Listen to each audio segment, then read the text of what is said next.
You know the drill when the government shuts down, right? We hear all about the closed parks and the workers sent home. But what if that's just the tip of the iceberg? What if the real economic battle is happening just beneath the surface? Well, let's dive in. And that's our central question here. We're going to look past the headlines to uncover the high-stakes negotiation that's really driving the whole conflict.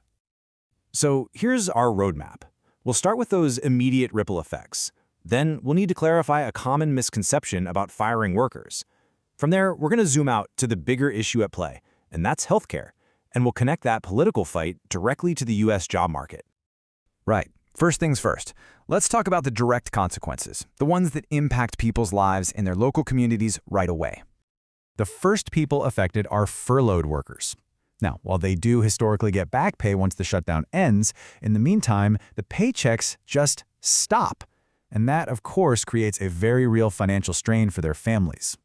And the pain doesn't stop with federal employees. Not at all. There are these significant knock-on costs. I mean, think about the concessions vendors at national parks or the suppliers for government agencies. They don't get back pay. For them, that income is just gone.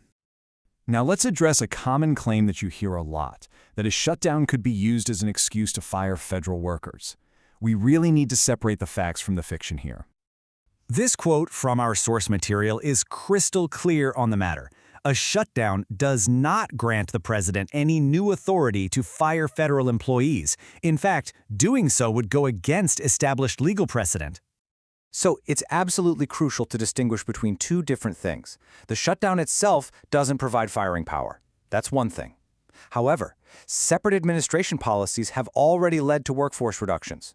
So those impacts are definitely real, but they aren't a result of the shutdown. Okay, so with that cleared up, let's pivot. Because to understand the real stakes of this particular shutdown, we have to look at the larger political conflict that's just using the shutdown as a negotiating tactic. And this really brings us to the core of the issue. If the shutdown itself isn't the endgame, then what is? What is so important that it would trigger this kind of massive disruption? Well, the answer is healthcare. The shutdown is basically a tool in a much bigger battle over a rapidly approaching healthcare crisis. This timeline really lays out the urgency of the situation. A bill passed over the summer created a critical deadline. On November 1st, open enrollment for health insurance begins. And right after that date, millions of families could be facing a really serious financial shock. And here's what that shock looks like. We're talking about potential increases of hundreds of dollars per month in health insurance premiums. I mean, that is a massive hit to any family's budget. So this is the heart of the political standoff. Democrats are using the shutdown as leverage, trying to force the negotiation now, before that November 1st deadline hits and those higher costs become a painful reality. All right, let's connect all this back to jobs and the economy, because this fight over healthcare premiums isn't just about household budgets. That uncertainty creates ripples that have enormous implications for the entire U.S. labor market. You know, it's easy to forget that healthcare isn't just about insurance and doctor visits. As an industry, it is one of the single most powerful engines of job creation in the entire country. And this visualizes the point perfectly.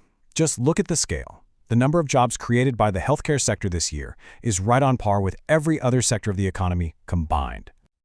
To put a number on that, roughly half, 50% of all new jobs created in the U.S. this year have been in the healthcare sector. That is a truly staggering figure.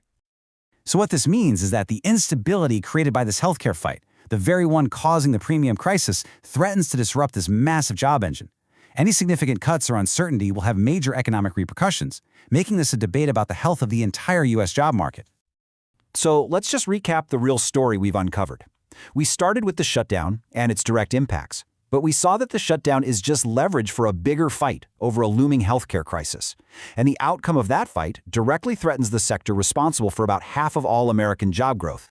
Which leaves us with this final thought. The next time you see headlines about a government shutdown, it's worth asking, what's the story behind the story? What is the real, high-stakes economic game being played just out of view?